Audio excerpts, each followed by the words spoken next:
Miremos ahora entonces esa historia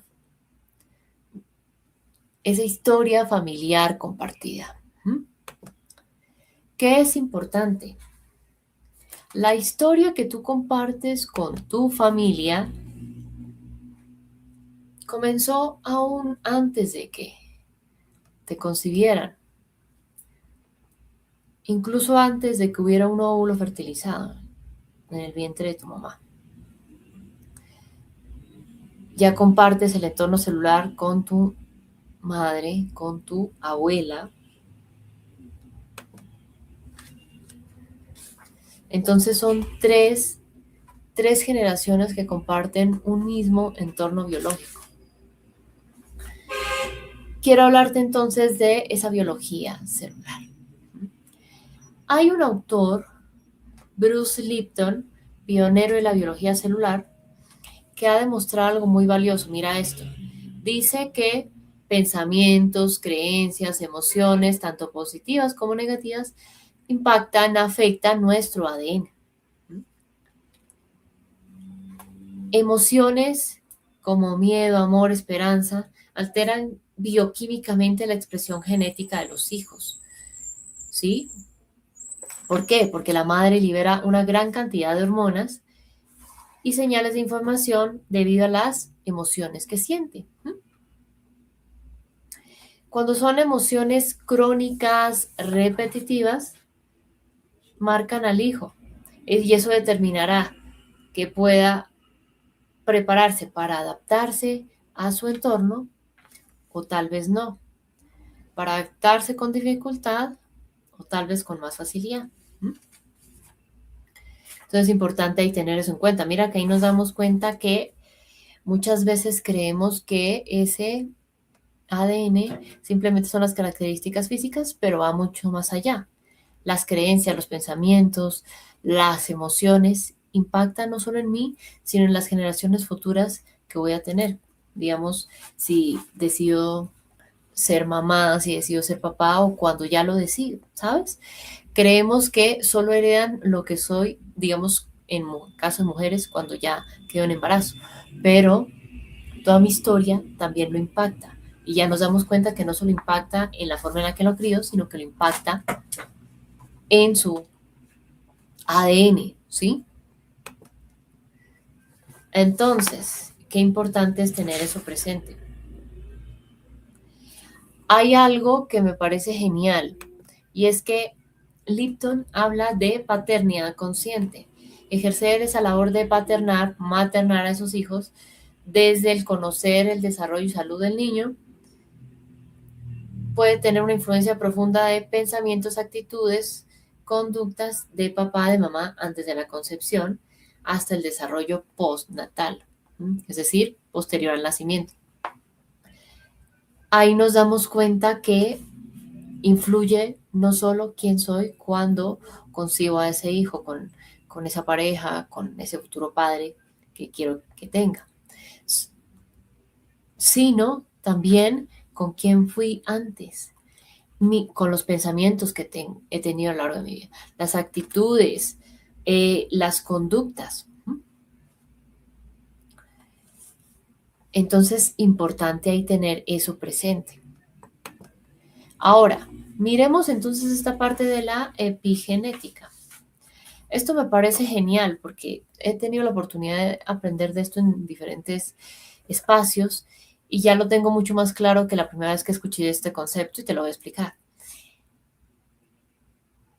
Creemos que casi que es un contrato de por vida o una sentencia de por vida los genes que yo tengo, seales cuales sean, sea de apariencia física, sea de forma de ser, sea forma de sentir, forma de pensar, y que ha demostrado la epigenética, ha demostrado, venga, usted puede que tenga unos genes, nazca con unos genes, ¿cierto?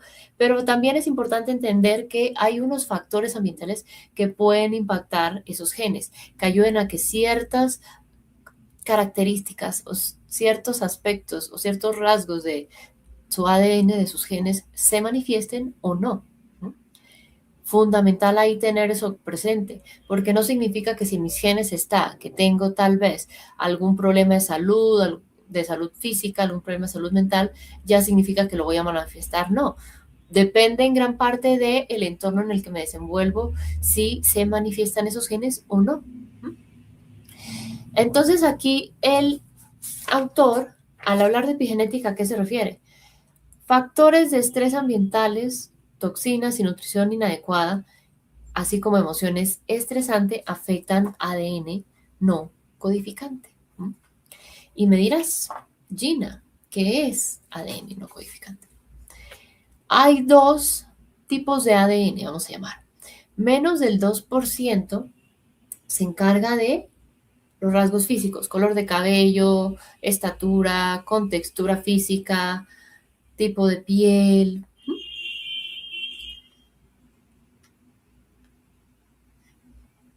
Y el 98% restante de ese ADN es el que vamos a llamar ADN no codificante. ¿Por qué? Se encarga de los rasgos emocionales, los rasgos de conducta y de personalidad que heredamos. Cuando te dicen, a veces en tu familia, a propósito de que ahorita fueron festividades de fin de año, te dicen, ay, eso que haces es igualito a lo que hacía tu abuela, o eso que dices es igual a lo que decía tu mamá, o eso que esto en la forma en la que te comportas es igual a lo que hacía eh, tu papá, ¿sí? Por decir cualquier cosa. Entonces es importante entender eso. Cuando hablamos de ADN, 2% se encierra esos rasgos físicos y el 98% los rasgos a nivel emocional, de conducta y de personalidad que heredamos. Qué importante es tener eso en cuenta. Entonces, hay algo que se llama etiquetas epigenéticas. ¿Qué son? Básicamente son cambios adaptativos que se producen por medio de señales químicas en las células que se adhieren al ADN y le dicen a la célula que se active o se silencie un gen determinado. Es decir, que se manifieste o no, que se exprese o no. Porque va más allá de tener ciertos genes, sino si los expresamos o no, de acuerdo a los factores ambientales que nos rodean, ¿sí? Entonces es importante tener eso en cuenta.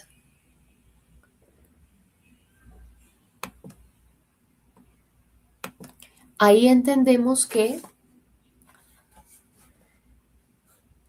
cuando hay un factor de estrés, cuando hay un trauma, eso afecta a algo que se llama la metilación del ADN y que es un proceso que bloquea la fijación de proteínas a un gen, suprimiendo que se expresen en ese gen, como apagando ese gen, por decirlo de alguna manera. Entonces mira lo que dice el autor, cuando hay estrés, trauma, se dan irregularidades en la metilación del ADN. Es decir, es muy probable que se transmitan a generaciones posteriores con predisposición a problemas de salud física o emocional. ¿Por qué? Porque ese proceso que es la metilación del ADN se pausa, entonces ahí sí puede generar ciertas predisposiciones a que yo le transmita a generaciones posteriores problemas de salud física, emocional. Importante tener eso presente.